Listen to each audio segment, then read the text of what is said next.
Welcome back to the Palisade Pistons podcast. This is the Detroit Pistons podcast, roughly 2 hours north of Little Caesars Arena via I-75 and US 10 in the city with a tridge, Midland, Michigan, here at MCTV Studios. My name is Kevin LaDuke. I'm here with my co-hosts, Brad Tunney and Blake Froling. How's it going, guys? Welcome back for another episode. It's been too long. It's been too long. It's been exactly 10 games, and I kind of want to set the table a little bit. So let's go back in time a little bit to December 1st. So it's Saturday, December 1st. It's right after a nice win against the Warriors. In the distance, you can hear echoes of the final countdown beginning to play, the Pistons coming off a big win, and then that beautiful music slowly fades to Highway to Hell by AC/DC, because that's the way it kind of felt after that night. It's really interesting to see the position we're in. I think last podcast we talked about how the next stretch of 10 games was going to be a really tough stretch. We are here exactly 10 games after we had that podcast. Pistons are 3-7 in that stretch, 14-14 overall, sitting 6th seed in the Eastern Conference. Still very, very early, but like I said, it's probably not getting much better than the 6th seed, so we can't slip much more than that. The state of this team is in an interesting position. So over these last 10 games, was it what you expected, Brad? I think for the most part, starting with that game on December 1st against Golden State, we knew what they were going up against. I think it's, 9 games since 9 games since they've played in December, and they were only favored against the Pelicans in any of those games going into the game, and they lost the Pelicans game. Now, they did come away with 2 wins that they shouldn't have had, Boston and Golden State, but when you play 9 straight playoff teams, you're going to have to pick 1 or 2 out of them to win. Right. And they probably beat the 2 best teams that they played during that group somehow, Golden State and Boston. Now, the reason why we harped on these 10 games, and even looking back at the 5-game losing streak they had at the end of October, was the schedule was so weak to start, they had to build themselves kind of a buffer going into December, knowing that there were tough games to be played. So that's what we had talked about so much. And unfortunately, this tough stretch of games brought them back down to life. And the struggles early against teams like Brooklyn and Miami and Charlotte, that's why they're sitting at 500 right now, probably on the outside of the 6th seed looking in, for me at least, knowing that they've played 17 of 28 at home right now. I think the target for me has moved from the goal of being the 6th seed with the ceiling of maybe being the 5, as the goal now is making the playoffs. Okay. And the ceiling being the 7 or the 6. For me, they have underachieved based on the early season expectation. Okay. So, Blake, I mean, looking at this and taking into account what Brad had to say, we're almost in the same position we were this time last year. It's really close. Mm-hmm. Is this team better than last year's team at this point in time? Wow. I know that's a loaded question. I don't know. I think they're very similar. They're different, though. Obviously, you have the star power, right. Blake Griffin. I think we're done waiting for Reggie Jackson to be the guy to help you out. I think everybody has let that go. So I think they're probably the same, just different ways of winning games now, with it all being on Blake Griffin's shoulders, and that could be a good thing and a bad thing. But I'm not terribly surprised that they're 500 right now. They pretty much are who we thought they were. I don't think anybody should be disappointed by this 10-game stretch because of how difficult it was. And I'd like to see what it would be like if a team like Washington, Miami, if you put Charlotte in there, any team that's around the Pistons, give them that exact 10-game stretch and see how they do. And I would guess that all those teams would be pretty similar, 3-7, maybe 4-6, 2-8. So I think they're fine right now. The schedule always balances out. You're not going to have too many more stretches like this. So I don't think it's time to panic. I think that 6th seed is very much still in play, and that's where they actually sit right now. It's really interesting coming off and looking at this 10-game stretch, and you beat Chicago. That's a game you expect to win, and that's a game you should win.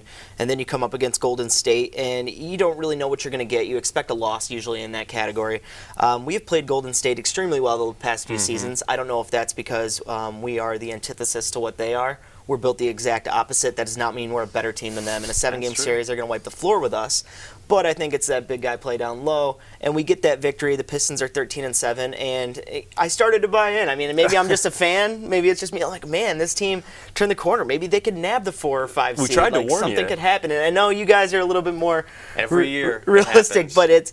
And then it gave way to a really, really early winter, and things got extremely cold in Detroit.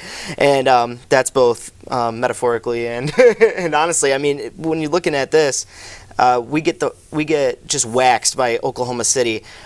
Just a few days, and you got a rest day in between, and you get absolutely waxed at home against Oklahoma City after what I would refer to as a signature win on the floor of Little Caesars Arena. And I'd say it's probably the first signature win that they've had. Now, that signature win only exists if the team continues to play well. It doesn't look like a signature win now. It just looks like a good win at home. But beyond that, and Blake Griffin had an interesting quote after that game. He said he was sitting on the bench, and I believe he said he was talking to Ish Smith, and he looked at Ish Smith and he said, "Well, there's all those fans we just worked so hard to get." And I think that's an interesting commentary as a Pistons fan, because that's kind of the mode. If you come out, you beat Oklahoma City the next night, you continue to play well at home, maybe you grab one of these, either Milwaukee or New Orleans, and Little Caesars becomes like kind of a fortress, even with just a couple more wins in this zone here. So I don't really even know where to go with everything when you're looking at it. Well, it's interesting with the fans showing up. I think all you have to do now, you don't need to be a top 3 team in the East to start bringing in fans. I think if you have the star power, that was number 1, you have Blake Griffin. Now you show that every once in a while you can knock off a Golden State or a Boston or a Toronto. Right. You don't have to do it every single time, but the fans believe that you have it in you. They've shown that they could beat those big teams, so they will come out and see you, especially when those big teams are in town. And I think they'll come even more consistently for some of the lesser names as well, because you have that star power. So I think in terms of drawing fans in, they're in a much better spot than they were at this time last year. And I think that is a good point. Like, in your mind, you just acknowledge sometimes that your team can't beat some of the bigger teams. So even though you want to go watch LeBron or Kyrie or Kawhi or Philadelphia, like, if you think your team's going to lose by 20, it's not worth paying $80 for a nosebleed ticket. Especially if you don't go that often. Right. And if you're only going to go to one game a year or 2 games a year, you want to obviously go to the bigger games, and it makes it even more enticing knowing that the Pistons might have a chance to win. Now, I think all of that washes away when this team now falls into the same mediocre pattern that they've been in for years, and that I think they're a 500 basketball team at best. And over the course of the season, that's going to wear on people mentally no matter who you beat. You're a 500 basketball team. People associate 500 basketball and 500 in any sport with, yeah, they're okay, but are they worth paying money to go see? It's almost better to be bad with young talent in terms of a fan base coming to support you. And like, one of the reasons why I think they're a 500 team the rest of the way, they're 500 right now. And I know we keep harping on the last 10-game stretch, but I really think the last 10-game stretch just evened out how easy the first 20 games were. So if we're playing the same schedule the rest of the way, I think it's a 500 team. And unfortunately, the 5 teams that we knew coming in were better than them: Indiana, Boston, Toronto, Philly. Who are we looking at here? I mean, if you're looking at overall standings. Milwaukee, sorry. Yeah, Milwaukee, yeah. Milwaukee was a question mark coming into the season where they would land. I mean, now we know for sure that but like, they're better than I us. thought the Pistons would be in the group with Indiana, teetering on the 5 and 6 seed. I thought there was a clear 4, and then you'd see a window with those 2 teams. Yeah. And unfortunately, I think they're in the same window Blake just brought up with, instead, Washington, Miami, Orlando. I think Charlotte is clearly better than the Pistons. They've got the same amount of home games played, and they've beat them twice. Yeah. And every night they step on the floor, they're going to have the better player, and that's why they've won both games, because Kemba down the stretch is better than anybody than the Pistons have. Now, I think watching road games down the stretch is super important, because they've played 17 of 28 at home. It's the most amount of home games any team has played in the East. It's the fewest road games any team has played in the East. And they're less than a 35% win team in the last 2 years on the road. If they play that way, they're a bottom. They're not a playoff team, I don't think. So winning road games is crucial for them along the way. And also, Blake Griffin has missed no time. If we just acknowledge that he could miss 2 weeks down the stretch, I don't know if this is a playoff team either, with as good as Charlotte has been. And I think Brooklyn, Washington, Orlando are talent-wise pretty even with Detroit. Well, that's why I think that this is not the current Pistons roster we will see going into the final stretch of the season. They need to make some kind of a move. The question is what, and what do they have to trade?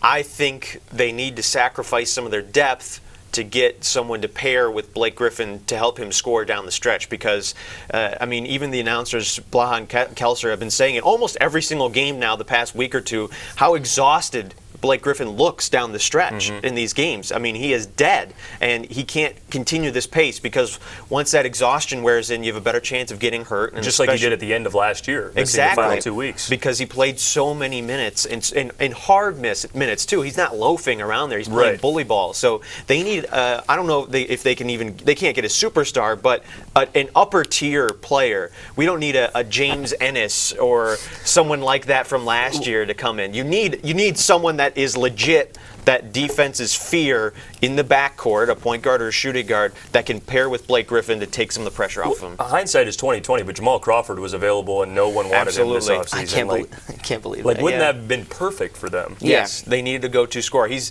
basically a better Langston Galloway right now. That's what Jamal Crawford is. I think we're all better than Langston Galloway. Whoa, well now, come on. Langston has his nights. Isn't that your guy? No, it's not. I like Reggie Bullock a lot. Okay. Reggie Bullock. Come on now, that's pretty easy. So when we were looking at this too, and you kind of led me into something I wanted to talk a little bit later, but we'll get into it now. Blake Griffin the other night had one of the elusive quadruple doubles, as you refer to it. So he had a triple double. I mean, he was points, rebounds, assists. Points, he was sitting, I think, 19. Rebounds, he had 11 or 12. Assists, he had 11, which is good to see him pass the ball like that. But he also had 10 turnovers.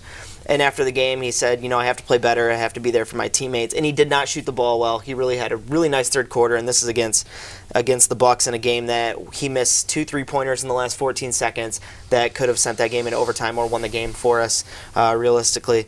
And he said, I have to play better. And I felt bad for him in that moment because he's saying all the right things. And yes, he could have played better, but how much do we really expect one guy to do?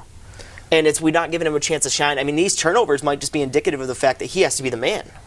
So it's hard to look at those turnovers and almost fault them. The other players that had those same stat lines were like Charles Barkley, LeBron James, big time players, Russell Westbrook. I just felt bad, really. I just looked at it and I said, man, that's a good leadership move to say that, but that's a cry for help. Sure, and I think him acknowledging that he played poorly, because let's just flatly, that's an awful game. Turning it over 10 times. It was a bad game. I mean, you could have 15, 15, and 15. I don't care. Like the assist to turnover ratio though there is awful when it's 1-to-1. You're costing buckets. He cost the team 9 possessions that night with only 1 steal and 10 turnovers. Like that can't happen. You go 4 of 13 from the field. He was a minus in a 3-point loss. Like, that loss in part is on him, and that's why he acknowledged it. And I think the media on Twitter, a lot of the beat writers for the news and the free press and the PR stem for the Pistons, oh my God, he had a triple-double, but with 10 assists, and he thought he could have played better. Well, yeah, that's a terrible game. Well, the thing is, too, and I think maybe they were hyping it up, and this is not the Pistons PR. I'm talking the beat writers, like your Rod Beards, your James Edwards, these guys that are writing about the Pistons all the time.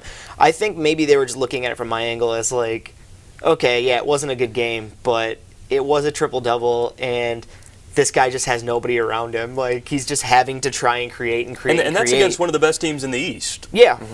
And it shows how little room for error there is with the Pistons. When he has an off night, especially with the turnovers, who's going to be there to pick him up? Because it wasn't Andre Drummond.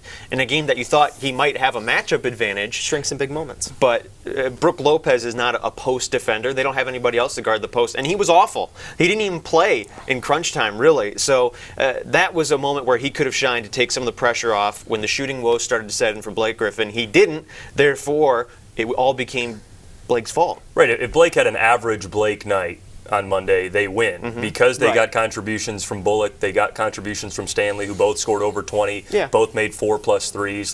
That's the key. If Blake has an off night, they beat most teams in the league on Monday the way that Bullock and Stanley played together. But because Blake had 10 turnovers, that loss for me is on him. And I know when you're the best player on a team and you have such a high usage rate, you're going to take more blame than others. But if you want to be considered an all-star in this league, and I don't even know if he's an all-star this year, you can't have 10 turnovers a game against the best team in your conference right now, or one of them. Well, I think, too, somewhere he really needs some help from, because Andre's been okay this year. He's had a good year. He hasn't had a great year. He hasn't elevated any further past. He probably is what he is at this point in time in his career, and I'm okay with that if he's the second or third best player on your team, if you have a point guard that can really set the tone for the team. And right now, this team's point guard woes are pretty nuts. We were looking at Reggie. Well, Reggie's here, he's back, he's full health from what we can tell, and it's not what we need. He's not even getting crunch time minutes anymore.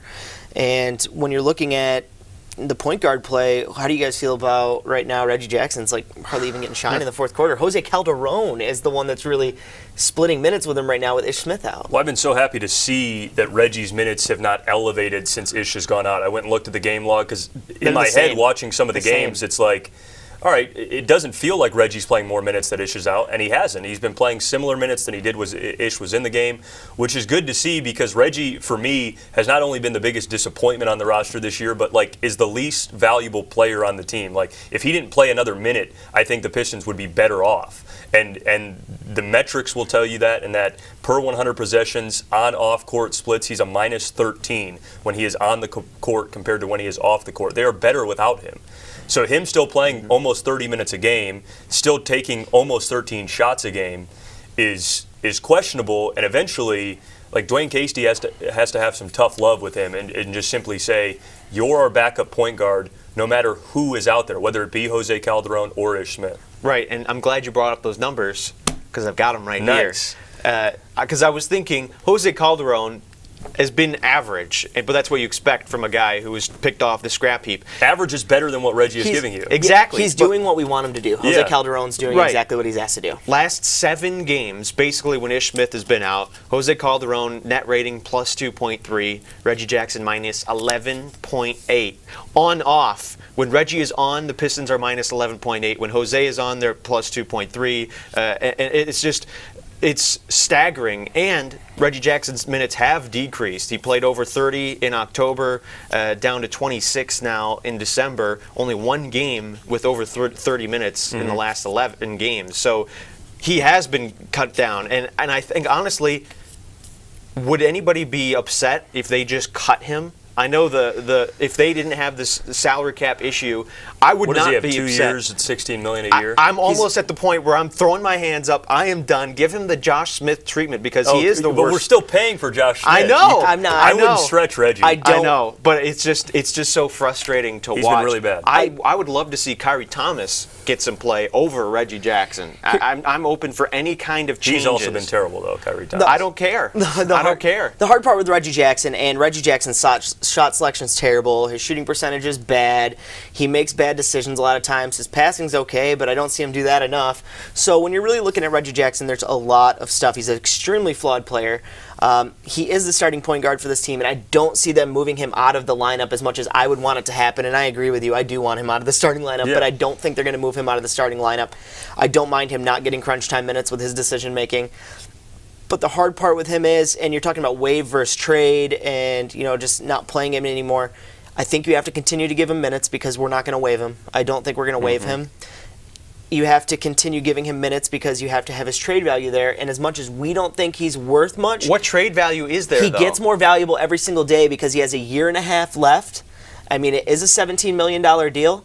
But in all seriousness, he does get more valuable every single day for teams that are trying to tank or maybe just buy off assets. And that's something I want to get to later about a possible trade for Jabari Parker.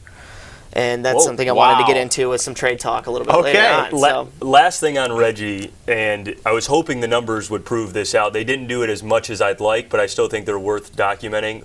Why is Reggie so bad when he's on the floor for the Pistons? They're 10-7 this year when he attempts less than 12 shots. When he takes more than 12 shots, they're 4-7. Wow. So it's not as drastic as I would have liked it to be when I started looking at it. Right. But again, we talk about a guy who doesn't know his role, who is not self-aware to know what he is on the team. So when he shoots a lot, when he becomes a vocal point of the offense, they lose games. And when he is taking a step back, they win games. And I think that falls on Dwayne Casey to have to do a tough coaching job with a guy who is the starting point guard, and it's tough to shake an ego like that and to also insert him into a role that will allow him to benefit the team. Well, forget the numbers for a minute. Just look at when you see him on the floor. Think back to 3 years ago when he had that speed, that burst before the knee injury. He was getting by guys and getting to the rim. That was the best Reggie Jackson, not spotting up for three, getting to the rim. This year, he is so much slower off the dribble. Half the times, especially in crunch time, he gets blocked at the rim. He doesn't even get a chance to get to the rim. the difference is staggering. If you would show a cut up of the 15-16 season versus now, I mean, it is night and day. And I think his trade value would go up if he didn't play because he's only hurting himself every time he's on the floor. I think he's got some value this offseason, and then because a year left, a young team who wants to dump the salary might take him on for something small, or even at next year's trade deadline. I don't think that's completely out of the realm because it is a big contract, and with 1 year left, teams sometimes are interested in that. But in terms of player value, there's little to none. Right. Yeah. I mean, looking at that too, and when we're talking about Reggie Jackson being the starting point guard for this team, and most of the time it's Reggie Bullock as your shooting guard, where does this backcourt really rank in the NBA? Or overall, even like... yeah, I saw that. And I didn't look at numbers, but no, I wrote just down perception. I wrote down some names that I thought like we might be better than, and it's not a lot, and it's arguable on all of them. We might be the worst. I would put them behind every single team in the Western Conference. Is that fair? Me too. Yeah, 100%. That's what I have as well. And then I think the only backcourts that are worse in the East are probably Atlanta and Cleveland. But they have more potential, I would say. If you can take Trae Young, put him in a bag, and throw him out. I mean, I know you don't like him, but he's been bad. Awful. He's been bad. If you're looking at right now, and I was excited for maybe him. Orlando is worse in the backcourt. Orlando, what you've Honestly, got? DJ Augustine and John Simmons. I'd rather have DJ Augustine than Reggie Jackson. Simmons? Yeah. Would you rather have DJ Augustine and Jonathan Simmons than Reggie Bullock and Reggie Jackson? Yes. If you throw in Reggie Bullock, he's better than Jonathan Simmons, but Reggie Jackson is such a negative that it drags the value I think down. it's only Atlanta and Cleveland. Hill and Hood in Cleveland. I would definitely prefer the Bulls backcourt. Yeah. Yeah, I would prefer the Bulls barely, but I would prefer the Bulls With Zach LaVine alone. With Zach LaVine, Chris Dunn when he's healthy. Or not trying to fight guys. Wasn't he trying to fight someone there? Yeah. At least he's showing some kind of effort. Wasn't a teammate? Probably the coach, honestly. He spree-welled him. So yeah. I mean, potentially the worst backcourt in the league. Potentially the worst backcourt in the NBA. It's dire Especially when they times. trade Reggie Bullock for Markelle Fultz. I definitely think that's a huge possibility, and that could happen. And speaking of Bullock, and before we start talking trades, and we'll talk about the team as it is and as it's currently constructed, I thought we've got some decent wing play lately out of Kennard and Bullock. They both had some career games. These guys, on a really, really good team, these guys aren't starters. They're role players that come in and fill a role. But on this team, I think it was Saturday night against Boston, our starting lineup, and this is the first time this lineup's been played. It was Andre, it was Reggie Bullock, Reggie Jackson, Luke Kennard, and then Blake, of course. So those five guys, is that our best starting five right now? I think it's our five best players, probably. Yeah, I mean, I like it because Kennard and Bullock both shoot the three well. Mm-hmm. Yeah. And without Reggie, Andre, or Blake shooting the three, you can't throw out just one of those two and expect to get the job done because you're already one of the worst three-point shooting teams in the league. So those five together, Twitter Pistons people blew up in that, oh my gosh, this is the best lineup they've had all year. And that's fine. I'd be willing to acknowledge that. They've played 30 minutes so far together, though, and they're a +8. So, it's an extremely small sample. I think it's a positive because you at least have 2 3-point shooters out there. Reggie Bullock and Luke Kennard have showed they're not inept on the defensive end. So, moving forward, that's your five. And then you almost have nothing to bring off the bench outside of Ish Smith when he gets healthy. Right, that's the problem. And, yeah. and in every 10 games, you'll get a Stanley Johnson coming out party, but that's it. He never follows it up. Like the other night. What did he do the other night? He had 24 threes on Monday. Yeah, he had a great night. But look through the game log. Stanley Johnson Most of the time it's 1 for 6, 1 for 5. Well, Stanley Johnson's never followed up a 20-point game with a good game. It's 2 for 9, 2 for 9, 2 for 7. He's only 3 times he scored double digits in back-to-back games. So this is never going to be consistent with Stanley Johnson, at least for this year, because the shooting will never consistently be there. Stanley Johnson also has not shot a free throw since November 30th. Right, which was didn't we bring that up during the first podcast that he hadn't shot a free throw yet? November 30th. Yeah. With a guy of his skill set, and by his skill set I mean he can't shoot the three, you'd think the next best option is to get to the rim. And he plays over 20 minutes a night. Wait a minute, what? That's the first time I've heard that. Stanley Johnson, 0 free throws attempted since November 30th. That's an insane And that's stat. 9 games. That's the tough 9 games. Right. If you can't shoot, you get to the rim. With a body size like that, I mean, that would be perfect for a guy to get to the bucket, draw fouls. And he's a good free throw shooter when when he gets there. He just never does, and I don't understand why that's not insane. A part of his game. That's pretty insane because he should be trying to get to the rim on those plays. Anyway, that's almost laughable. So looking at it, and we're talking about that wing play of Kennard and Bullock. Interesting with those guys, and it's really a commentary on the league, I think, that when those guys are playing well, the Pistons seem to be playing all right. They're not the second or third best players on the team. They're probably fourth, fifth, sixth, in that range. Like, they're probably top five, but they might be in the bottom half of that top five.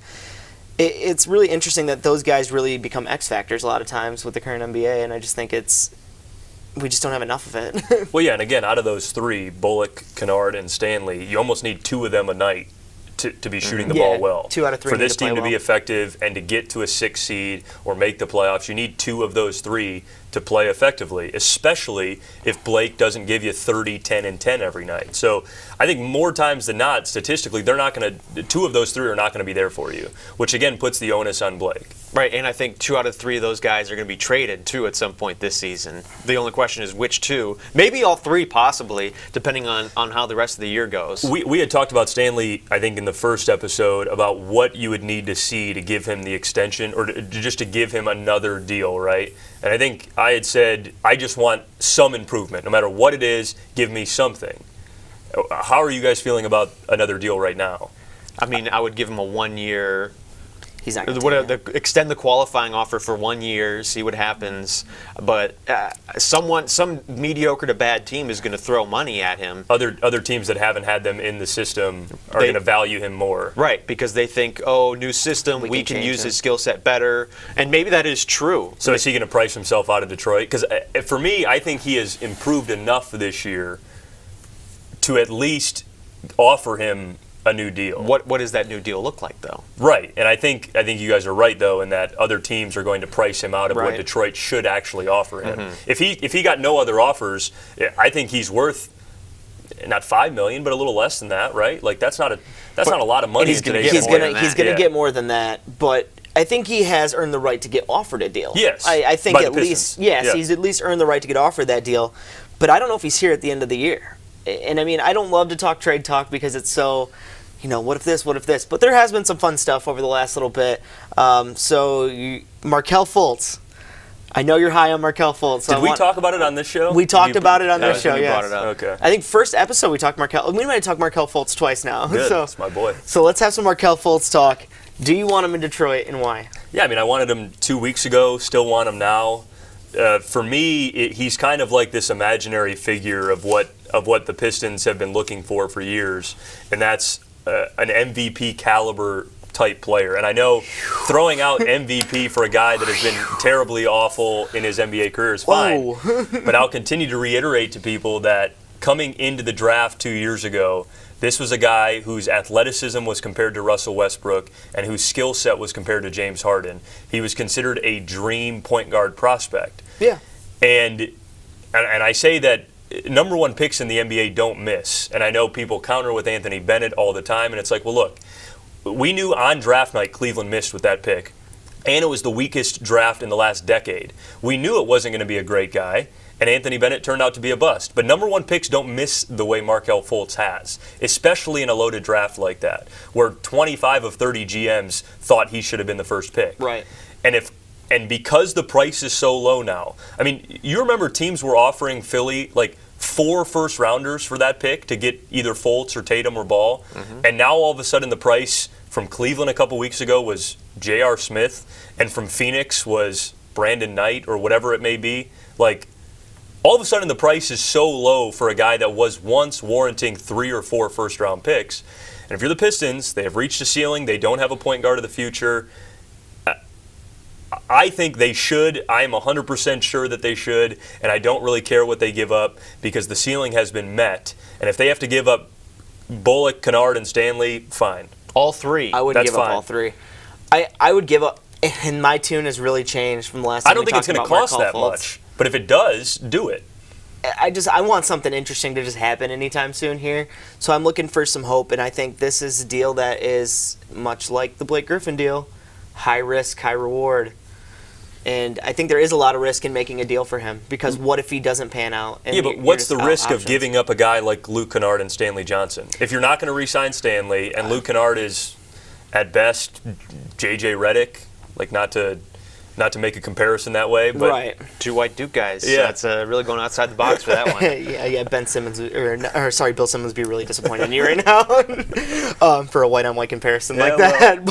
But it's true. So if you're looking at the Fultz trade, I mean, I don't know what would be in that deal, or if we're even really consistently high players, but it sounds like we kind of have the most buzz right now of any other team that possibly has a chance at them. And Orlando a little bit too, I think, was rumored. Yeah. And they make sense. They don't have a point guard of the future. They make sense. They're a fringy playoff team, just like the Pistons. But now we're hearing the rumors that the Sixers ownership is split on whether they even want to trade Markelle Fultz anymore. So he might not get moved, and because of those rumors, the price might go up. I am at the point now where, watching the past couple games, the point guard play has been so horrendous. The Pistons should trade for any point guard, Markelle Fultz or otherwise. It could be him, it could be Elfrid Payton, it could be someone from the Bulls, could be anybody, and I would be happy with it. I'm almost as angry as Blake, and I agree. So, getting into trade talk overall, are there any names that stand out to you guys that we could even have a shot at? I'm talking realistic stuff too. Like Fultz is my crazy. number one target. I never even thought about Jabari Parker, who I like but also hate. I despise him. I think he's a mess, like, in the locker room. And I mean, he worked himself out of Milwaukee. He is now working himself out of Chicago. I think once you've done it twice, red flags start to pop up. I think he's a heck of an offensive player, and he showed that in his first 2 years in Milwaukee. Like, can shoot it over 50%, can hit the mid-range, the three, can give you 20 points a night, which would fit greatly on the Pistons team. Would it, though? He's basically like a worse version of Blake Griffin. Yeah, but he'd be the plays. three. They'd get even bigger, I guess. That's a terrible But you want a formula. secondary scorer. He's a 20-plus guy. But he's so bad on defense that it takes away. His you can't, again, he's taken. That's the final point. Defensively, he's awful. His and that's why I defensive hate woes the guy. are obvious. Yeah. He was just taken out of the rotation for the Chicago Bulls, the 7-24 Chicago Bulls. If you cannot crack the rotation for them, you can't crack the rotation for anybody. He's a locker room cancer. He's a cancer on the floor. I want no part of Jabari Parker. So the reason I brought Jabari Parker up specifically is because I did read an article by James Edwards of The Athletic. Shout out to James Edwards. He also writes Detroit City articles. So anyways, so James Edwards wrote an article that he would give up Reggie Jackson, he would give up Stanley Johnson, and possibly even a pick. I wouldn't put a pick in there for Jabari Parker. I don't want to lose any more picks, even if it's in the Fultz deal. Now, I would trade Reggie Jackson for Jabari Parker just to get Jackson out of Detroit, even if that means taking on a guy like Parker. And I don't know what Parker's contract is. What did he sign? 20 mil. He's got half a season left. And here's the reason. He's expiring this year? This is why the value's there, because he's got the team option. He's got the team option, so that's where the real screw value him. is. You trade for him at the end of the season, you get $20 million off your books that you can do whatever with. Well, Chicago's not dealing that. I don't think they would either. But and not for a guy with an extra year on the books, Reggie Jackson, to play backup point guard to Chris Dunn. It definitely sounds like they have interest in possibly. And that's why Edwards probably Jabari. puts in Stanley and a pick. Yeah, not happening. Because realistically, Jabari Parker, for that 1-for-3 deal, is the more valuable piece than the three pieces the Pistons are giving up. Because Stanley's expiring is like $7 million, and a first-round pick outside the lottery is okay. Right. And Reggie's a mess. But would you want to get up? So would you do that deal then? With a pick? I have given up on caring about cap space with the Pistons because they're not signing anyone worthy of the cap space. Right. They're always going to have to overpay because this is not a destination, and it's not a group of guys that people want to play with. So, like, you could have all the cap space in the world, but then you end up signing Ben Gordon and Josh Smith and Charlie Villanueva and Jody Meeks. Like, we've seen this, right? Die with the sins of Yeah, Joe Dumars. when we go into years with massive amounts of cap space, it becomes Josh Smith, who we're still paying for, and Jody Meeks, who is a mess. And, like, I don't want the cap space. Give me the players. And that's why I want Markelle Fultz. Right. Yeah, Jabari Parker, no. He's failed in two places. He's going to fail in Detroit. He basically is the next coming of Josh Smith. I've got another name for you that I think is a polarizing name that is getting waived. Austin Rivers. Oh, that was the one that I actually wanted. Okay. The That's second fine. he was waived, I said the Pistons need to go after him. And unfortunately, I think Memphis got him first. Right. He's not shooting as well. He's like 31% from three this year. But the past 2 years, he's been at 37%. So you figure those numbers will rise back up towards the mean. I think he could fill a big need for the Pistons. Same. But, again, if you bring in a point guard to this roster, what happens to the 3 point guards on the roster? You're not going to roster 4 of them. Just keep Reggie Jackson at the end of the bench. Put him in a suit. I don't care. Well, the thing is, too, about Austin Rivers is he was included in that Washington-Phoenix deal, correct? Yes, which is another great night in NBA history. He didn't clear waivers yet, did he? Yeah, I believe he did. I believe Memphis got him. Okay, yeah. and that makes sense for Memphis as well. But yeah, that deal was pretty fun. That resembled a night of NBA Twitter that was similar to when DeAndre Jordan was locked inside of whose house was that? Was that Blake's house? No, he was locked inside his own house, I think. I think they went to Chris Paul, Blake Griffin. So went that to their night was nuts. The night Paul that Pierce. David Stern negated the Chris Paul trade to LA, like just NBA Twitter nights that went off the rails. Like that was one of them. Brian Colangelo, yes, burner account the night. burner account night, like burner account night was just good. another night in NBA Twitter lore. I think my favorite part about that night, I think that was Friday night, was it? Friday or Saturday. One of those nights was a lot of Garth Brooks jokes got to get thrown around, so that was kind of fun. With Dylan Brooks and Marshawn Brooks deal. So looking at that, I mean, trade stuff, Any other realistically, names? I mean, This is a fun game. Any other names? man, I don't know where I could go with it. Well, I heard a anymore. rumor that the Pelicans were interested in Stanley Johnson, so I started looking at the roster. Who could the Pistons want? I mean, nobody really stands out. I guess maybe once Elfrid Payton gets healthy, do you try to go after him? I don't know if New Orleans would want to give him up, but in terms of matching Stanley's salary, there's not really anybody there. I think the key is a point guard, I think, is number one. Mm-hmm. If you want to do something in the playoffs, you need to upgrade the point guard position. So you have to look at basically either bad teams starting point guards or good teams backups. How about a guy like Terry Rozier? I think he could be a possible target as a guy that maybe Boston won't have the room to bring back. Well, the Pistons going to have the room to sign him. Are you talking about trading for him? Trading for him. Is Boston going to want anything on our roster? I don't know. You could more shooters. Never a bad thing for a playoff team. That's the problem. Is you can have a wish list, but then you have to look within and say, okay, who would a team actually want from your roster? You can't just trash a guy 1 second and then say, oh, but he'd be great on this team the other second. So I don't know if there is somebody. I think Reggie Bullock right now is the most valuable piece to a playoff team. Yes. In terms of his shooting, he's back now that he's healthy. Last 2 games, he's shooting 9 of 17 from 3. Right, and that 9 of 17 is huge. I mean, he's not going to continue to shoot that way, but if he can continue to shoot 40+% for the next couple of weeks leading into the deadline, I mean, that is as valuable an asset that the Pistons have had at the deadline in years. That's what he shot in November as well. After his terrible October start, he shot 41% in November. Then he got hurt. Now he's back shooting 9 of 17. He is the number one guy that playoff teams are looking for. Let me touch on something. And this is going way back. So Friday, November 9th, we played in Atlanta, and that night was kind of Reggie Bullock's coming out party, and it was the first game he had like a nice game. It was kind of interesting because I was listening to it on the radio, and I was listening to the Atlanta feed on SiriusXM, and the Atlanta feed, they were like, Reggie Bullock, this is not a guy who's known for shooting.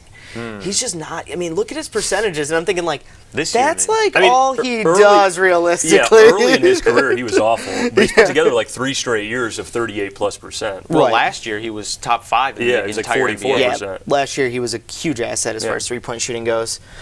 So this team, let's talk about some fun stuff. We've got the All-Star game coming up here in month and a half, and I think is voting opened for starters? I would think so. Right? Yeah, I think too early anyway. Too early. Yeah, it's open probably, but we're like 20 games away from the All-Star break. Yeah, the voting should only happen in like a 1-week window right before the All-Star game. Just like rapid fire, like opinion. we go nuts with it. It'll be on one day of the year, and you have to be registered to do it. Exactly. Right. You have to go to your Secretary of State. You have to show your ID. You have to be above 18. Go to a local church. Yep. School. I heard they're throwing out votes though on the other side of Detroit. So do we have any All-Stars on this team other than Blake? No. Obviously it's Andre. He just said that he's not. Blake isn't even an All-Star. Blake's making the All-Star team. I think he is an All-Star. I think so too. Perception-wise, he should be. Now, first of all, 4 guards, 6 bigs make the team. Okay. And then 2 wild cards. Is he one of the 6 bigs that are going to be out there? Because he's clearly not one of the top 3. That's Embiid, Giannis, and Kawhi. And then I would say Nikola Vucevic is better. But does he have the star power to get the votes? You also have to look at it from that way. Right. Well, he's going to be reserve though. He's going to be a reserve, and whoever the coach is, I think was going to pick Vucevic over Blake. Like I think he's been much better this year. And is Jimmy Butler a forward? Because if that's the case, that's 5 already in front of Blake and Andre. He's been at guard before in the All-Star game, I believe. Okay. They can massage it a little bit. They do that to be advantageous for the league. So I think I think there's a chance Andre and Blake are both in. Okay. I don't think think I've they never both make seen it. a guy with more disparity between what you see in the box score and then what you see on the floor than Andre Drummond. I agree. The guy What do you stuffs mean? his own stats by missing 3 putbacks, grabbing his own rebounds, and then dunking it.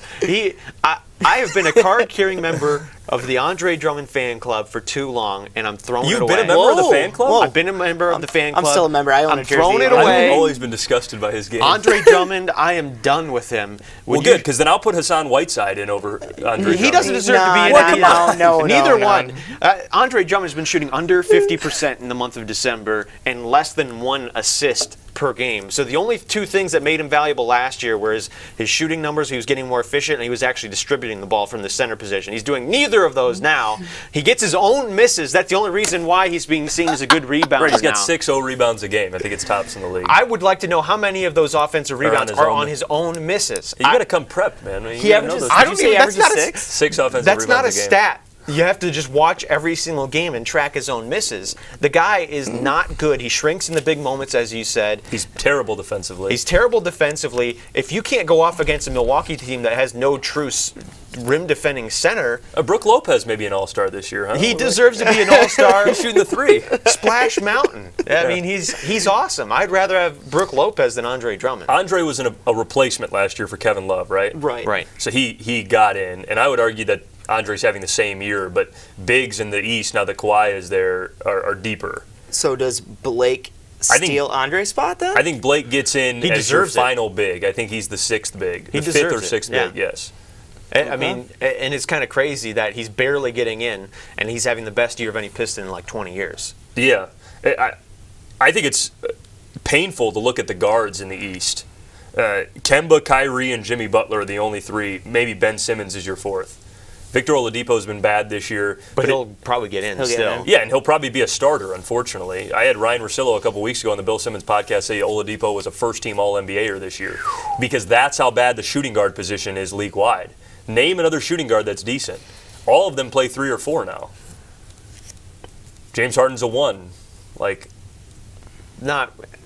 He's kind of both. Yeah. Because with Chris Paul on the floor, he's a 2. But I remember talking when I all first shooting started. guards? Yeah, I remember when I Clay? first started playing. Yeah, Clay, but he's been pretty bad this year, shooting under 35% from 3. I remember when we first started watching basketball, early 2000s. T-Mac, Kobe, LeBron was considered a 2 at that time. You had all of these great Rip Hamilton. 2s. Rip Hamilton. And all of a sudden, we're void of any 2s because all of them are 3s now because they're all 6'8" monsters. Right. Yeah. Well, that's kind of like the positionless basketball Yeah. thing. I don't think we should delineate anymore between the 1 and the 2. It should be guard, forward, But even center. then, you're going to start Kyrie and Kemba in the East, who are both under 6'3", and in the West, you've got Harden and Russ or Dame Lillard, who are all 6'3" or bigger. It's I tough. just put your top 5 guys. The East is so weak. Forget about the position. Just put your top 5 guys out there. East is bad. So looking around now, and we're getting past the All-Star predictions a little bit, and we look forward at the upcoming Pistons schedule before we start talking a little bit of league-wide stuff. Wednesday, December 19th, which is the date we are recording this particular podcast on, Minnesota. We are at Minnesota at 8 p.m. tonight. We are at Charlotte Friday, December 21st. We are home against Atlanta on Sunday, December 23rd. boy Trae This Young. is a stretch of games. This 3-game stretch here, we could go 3-0. We could go 1-2, but you have to win that Atlanta game no matter what. So you've got to get a W in the column against Atlanta no matter what. Minnesota's been a lot better since the Jimmy Butler trade, addition by subtraction for those guys, even though they did add some pieces. But they just came off a pretty brutal losing streak too. I think they lost 4 in a row, and then they won one the other night. So at Minnesota, we got a chance to go in there. I think we got to get a win tonight. I think Andre Drummond's going to get punked by Karl Anthony Towns. I'm done having any hope for him at this point. So I still think Minnesota is the second worst team in the West. And I know the West has 14 playoff teams if they played in the East, but I think Minnesota outside of Phoenix is the worst team well, in the that's West. not really a hot take because everybody in the West is good except for Phoenix. But again, if you're the Pistons, you have to beat that team. Yeah. No matter if it's on the road or not, especially when you've lost 7 of the last 8. 5-point dogs tonight. Pistons are 5.5-point dogs. Are you buying Exactly. I think Vegas has this team as a bottom 10 team in the league. Yeah. And that goes to show you, one, how good the West is when you can play, I think, the second worst team in the West, and you're almost a 6-point dog on the road. Yeah. And then, at Charlotte, Oh man, we've got to get Charlotte's a must-win. Got to get some revenge against Charlotte. I hate to say must-win. You've got to make in a stance December, against that team. But again, Charlotte is the team that you are competing with for the 6th seed right now. And they punked us twice. Yeah, well, again, I think Charlotte is more talented 1 through 15. They've got the best player. They've beat us twice. They've been better this year against plus 500 teams. If you want to be a playoff team, you have to beat Charlotte. Mm-hmm. You play them 3 times in the first half of the season. You can't go 0-3 against a team you're competing for a spot for. And I think just for the psyche of this team, Yeah. like you're being owned by the Charlotte Hornets. Come on now, MJ's you gotta have some pride, okay? It is a must-win. I was gonna say it if you didn't, and they need to beat Charlotte. It's embarrassing to be owned by the Hornets, no matter how good they might be. It's the Charlotte Hornets, and if you have any self-respect, you need to beat them. Next 4 games are nice. I think you need to go 4-0 because even though it's just Indiana, Orlando, Memphis, that 4-game stretch on the road doesn't seem all that hard. Ooh. That's 4 and 6 games on the road. 4 games in 6 days on the road. That is a big stretch. So really the next stretch we're looking at is that next 8-game stretch, and the next time we might meet might be that January 2nd. We need to talk a little bit about that. But right. So if we're looking at this 8-game stretch, how do you think the Pistons come out of it? Do you think they're playing 500 ball, 4-4? Well, again, 6 of those 8 games are on the road. They're a 35% team the last 2 years on the road. Yeah. They were 14-27 on the road last year. Pretty much the same win percentage even once they added Blake. They're 4-7 this year on the road. You look at the 6 road games, if they go 2-4 and then beat the 2 teams at home, they go 4-4 at the very best. That's what we're looking at is 4-4. I'd be very happy if the Pistons went 4-4 in this stretch. I think that's a reasonable expectation. If they go worse, that's a disappointment. If they do better, then I'd be surprised. Again, watch the road games down for the rest of the season. You always hear managers in baseball talking about play 500 on the road, take care of business at home, you'll be a plus 500 team. I think it's beyond expectation to say go 500 on the road for the Pistons. Again, they've had one of the worst road records in the league for the last 2 years. So if you can play for every 3 losses on the road, you get 2 wins. Maybe that's more fair. And then you've got to play a lot better at home. Otherwise, you're not a playoff team. So looking at the 2 games we do have at home, Christmas is sandwiched in between there. Are you guys going to go to Little Caesars at all for Sunday, December 23rd or Wednesday, December 26th, a little home cooking? I don't know. $16 tickets for the Atlanta game seems high. They should be giving those away. Yeah, that's going to be rough. Yeah, these are way too high. A lot here. of people dressed as seat backs for that one. But on Friday night, you could travel to Charlotte and get tickets for as low as $7. Wow. Dang. That might be worth it. There you go. See my boy Miles Bridges. Or at Memphis on Wednesday, Monk. January 2nd for $5. So that could be interesting. So beyond the Pistons, and it's nice to be at home for Christmas. Obviously, we don't get any Christmas Day games. It's been a while since we've had that happen. But there are some games going on Christmas. Knicks versus Milwaukee. Knicks just get that perennial. They got to have a Christmas game because they're New York City. Yeah. Houston versus OKC. Boston versus Philly. Golden State versus the Lakers. Utah versus Portland. Are any of these games going to be anything you're going to be turning on? Every single one. What else does anybody do on Christmas Day? You watch NBA basketball. NBA basketball. It's a tradition unlike any other. Yeah, exactly. As waking up for that, you open the presents in the morning. You fiddle around with them, whatever you want. Then you turn on the Knicks game at noon, and then your day begins. And then you say, yes, the Knicks are coming on at noon. I probably will not be tuning into that game, though. Also a tradition unlike any other, betting the under for the noon game on Christmas.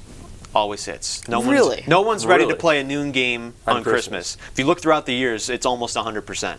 So you're welcome for that. Oh, betting tips. Well, what if the over/under's like Vegas has not caught on. 168? They don't set it that low. That is ridiculous. All right. Did we just introduce a new segment to the podcast? Blake's betting bets. Well, that's Blake's betting. It's becoming common knowledge. It was a little under the radar, but people are catching on. Well, think about it logically. Who wants to play at noon on Christmas Day? No one. You're not ready for it. Well, when Giannis has 50, though, it's going to be tough to miss the over/under. Right, I guess, but... Yeah, they don't celebrate Christmas in Greece, so, he doesn't care. I'm kidding. I'm kidding.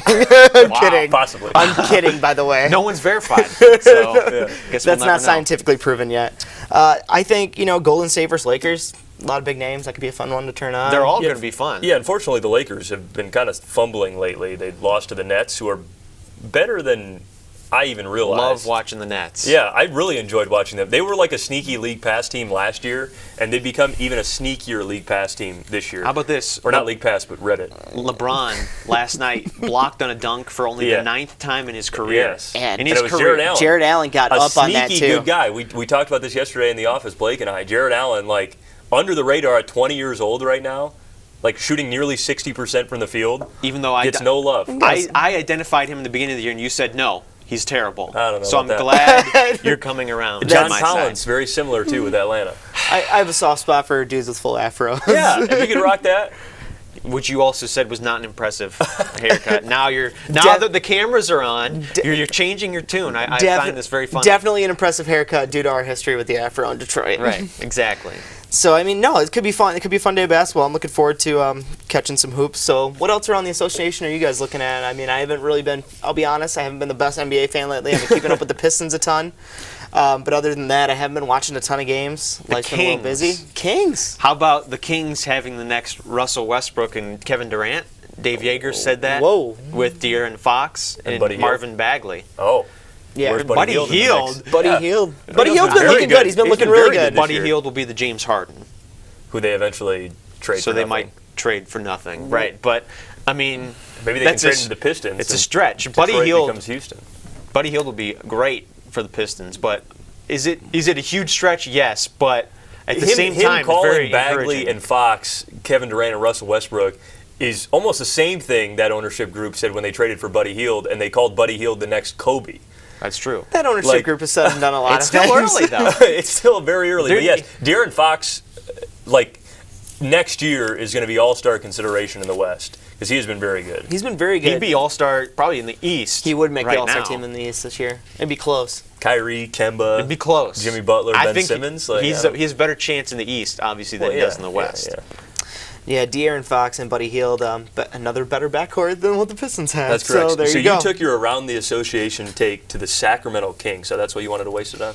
I didn't waste it. I just feel like the Kings get no love, deservedly so for the most part. Yeah. I thought that quote was pretty interesting. He said that they're not Westbrook and Durant right now, but he said they will be the next Westbrook and Durant. I'm a little less sure about Bagley than I am about Fox. Yeah, I don't know if Bagley's even been a top 5 guy in this year's draft class so far. No, but it's still in the middle of his rookie season. Right. Come on now. Who's Rookie of the Year, by the way? Is it Jaren Jackson Jr.? Not even No. close. It's Luka either, Doncic. Yeah, it's Ayton or Luka. Doncic. Yeah. It's Doncic. It's not a discussion. All right. It's Luka. So I'll take my area to Luka. Did you guys see the video going around online, the HalleLuka? Oh, when he was singing? Yeah, well, somebody did a song about Yes. Luka Doncic. I'm going to put it in this show right now, right. so I'll put it in so everyone can see.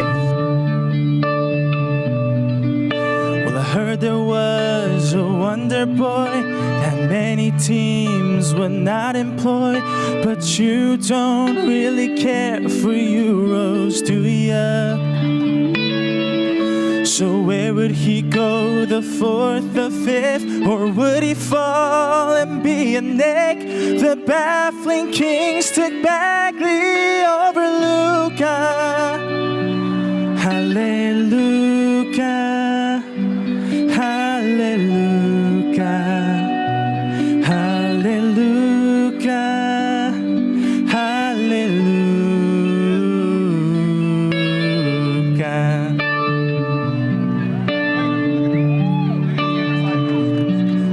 Well, his game was strong, but we needed proof.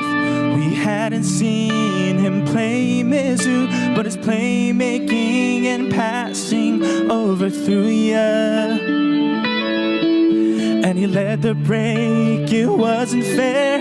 His step back 3 flew through the air. It fell and Dallas traded up for Luka. HalleLuka, HalleLuka, HalleLuka, HalleLuka.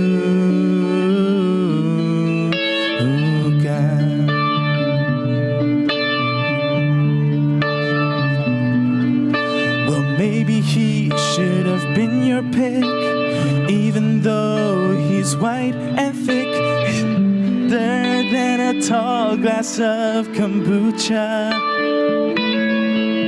and we all cheered for his debut, and even Dirk was cheering too, and every Mavs fan shouted HalleLuka, HalleLuka, HalleLuka, HalleLuka, HalleLuka.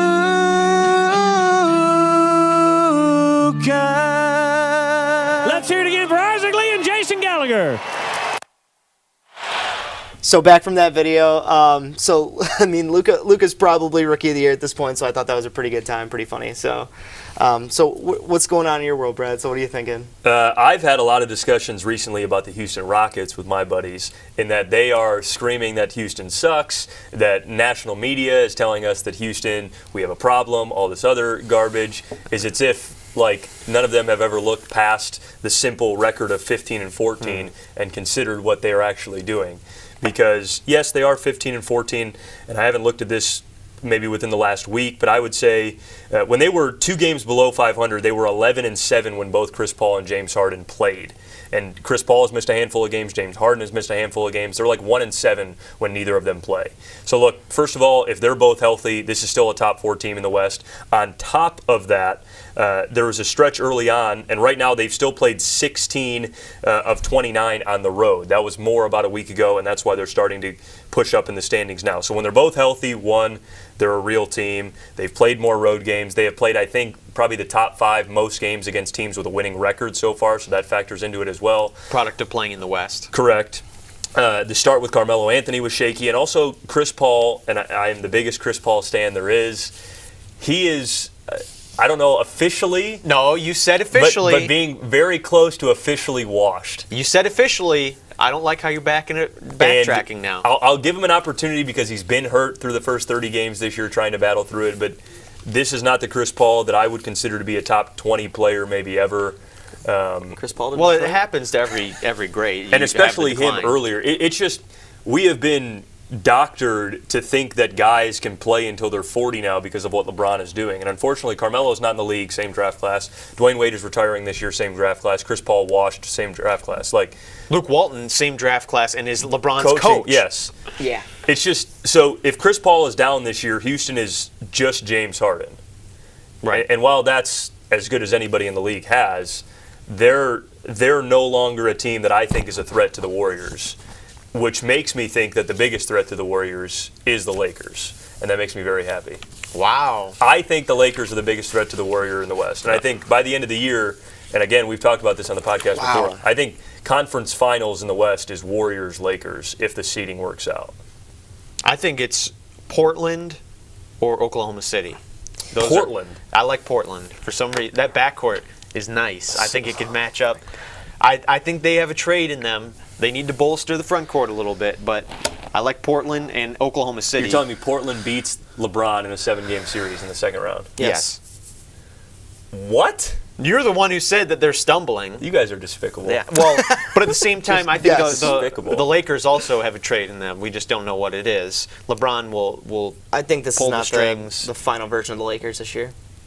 LeBron's not going to pull the Portland would strings. beat LeBron in a 7-game series. Yeah. No, Portland beat the Lakers. They're not the Los Angeles LeBrons. They're the Los Angeles Lakers. And the Thunder would also beat the Lakers in a 7-game series. Oh, wow. Agreed. And Wow. I think it would probably be Thunder in 6. I think Lakers are 4th best team in the West. Wow. And that's where they're And when right now. Denver- Yeah, I'm not even giving Denver credit right now. When Denver is fully healthy, they're number 1 in the West. I'm not even giving them credit right now, but yeah. With 5 starters out, essentially. Once they get all healthy, they beat the Lakers. Who's the best team in LA?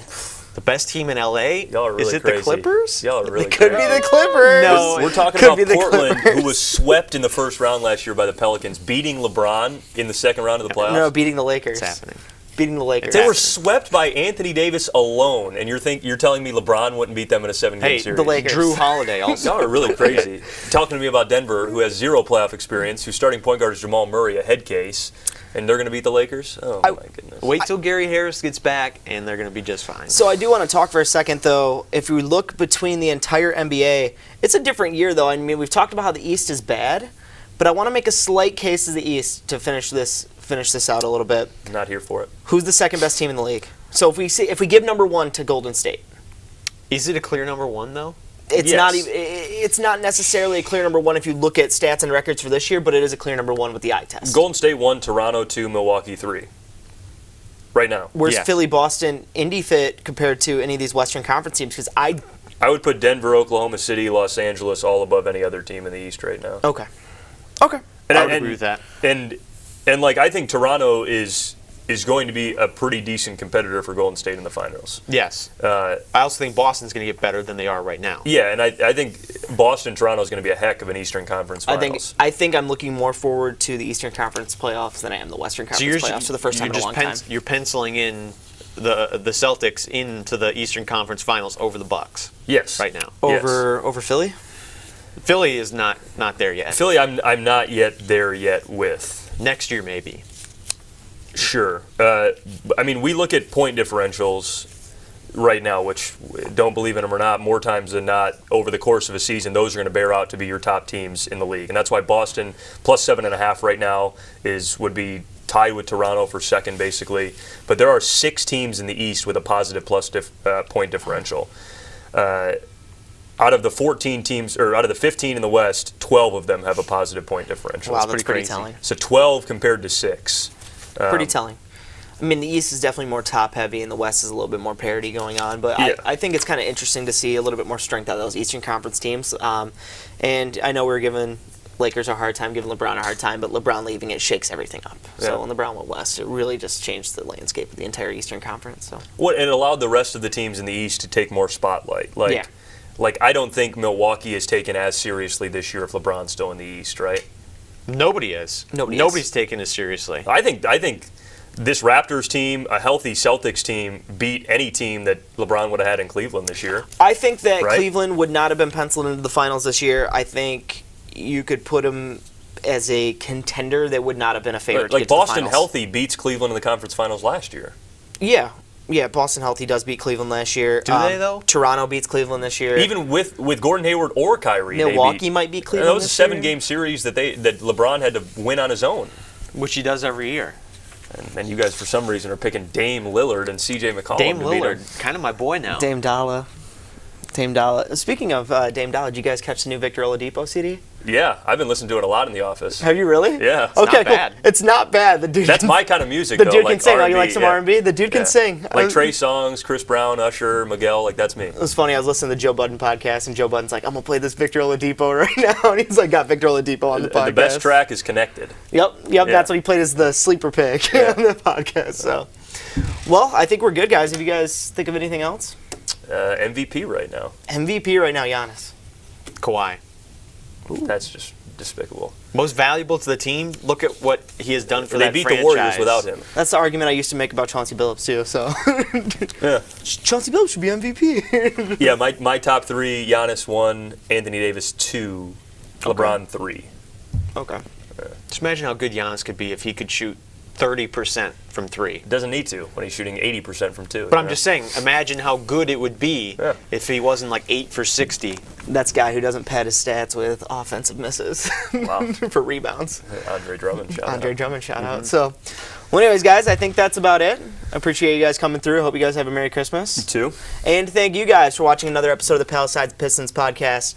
This podcast has a YouTube component. We're also on just about every single podcast platform you can think of: Spotify, Apple, Google Podcasts, Stitcher, all of the rest.